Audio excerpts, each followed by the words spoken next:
এবারে ডেকে নিচ্ছি ঢাকার প্রতিযোগী তাওহিদুল ইসলামকে। এসো কোরআনের আঙিনা, এসো শান্তির মোহনা। আসসালামু আলাইকুম ওয়া রাহমাতুল্লাহি ওয়া বারাকাতুহু। ওয়ালাইকুম আসসালাম ওয়া রাহমাতুল্লাহি ওয়া বারাকাতুহু। তাওহিদুল ইসলাম কোরআনুল কারীম থেকে আমাদেরকে একটু তেলাওয়াত শোনাবে তুমি। আউযু বিল্লাহি মিনাশ শাইতানির রাজীম। বিসমিল্লাহির রহমানির রহিম।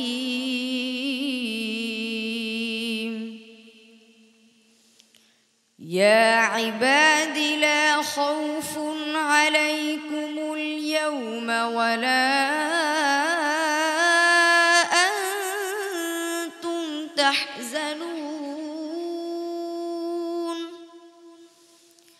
আল্লাযীনা আমানু বিআয়াতিনা ওয়া কানু মুসলিমিন।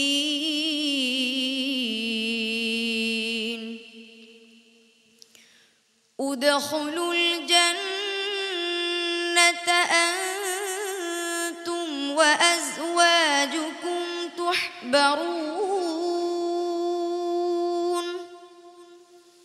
ইউতাফু আলাইহিম বিসিহাফিন মিন যাহাবিন ওয়া আকওয়াব وفيها ما تشتهيه الأنفس وتلذ الأعين وأنتم فيها خالدون.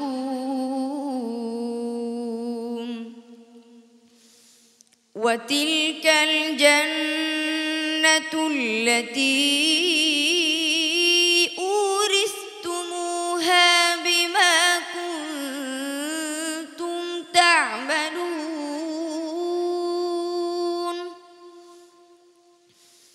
لكم فيها فاكهة كثيرة منها تأكلون. إن المجرمين في عذاب جهنم خالدون. لا يفتر عنهم وهم فيه مبلسون.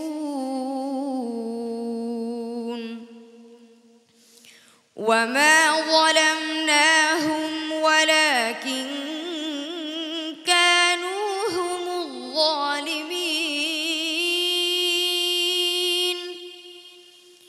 ونادوا يا مالك ليقض علينا ربك قال إنكم ماكثون. حسبك. صدق الله العظيم وصدق رسوله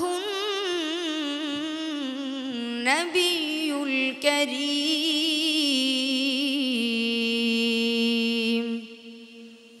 অবিশ্বাস্য, চমৎকার। প্রিয় দর্শক, সম্মানিত বিচারক মণ্ডলীর কাছে কেমন লেগেছে জেনে আসি। হাফেজ মাওলানা আবু ইউসুফ। চমৎকার তেলাওয়াত। তাওহীদ, এগিয়ে যাও, আর খুব সতর্কতা অবলম্বন করতে হবে।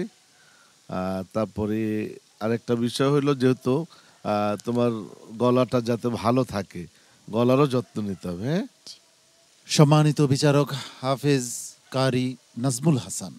তাওহিদুল ইসলাম, চমৎকার পারফরমেন্স, সুন্দর তেলাওয়াত, তোমার আওয়াজ খুব সুন্দর, মাশাআল্লাহ। আমি আশা করি পরবর্তী রাউন্ডে তুমি খুব ভালো করবে ইনশাআল্লাহ। সম্মানিত অতিথি জনাব মনজুর আহমদ। তাওহিদুল ইসলাম অত্যন্ত চমৎকারভাবে তেলাওয়াত করেছে। দোয়া করি ভবিষ্যতে আরো ভালো করো। তাওহিদুল ইসলাম, তোমার জন্য অনেক অনেক শুভকামনা রইল। আগামীকাল আরো ভালো করতে হবে ইনশাআল্লাহ। জি ইনশাআল্লাহ। আসসালামু আলাইকুম ওয়া রাহমাতুল্লাহি ওয়া বারাকাতুহু। এ পথে আমাদের আহ্বান, জীবনকে করো মহিয়ান,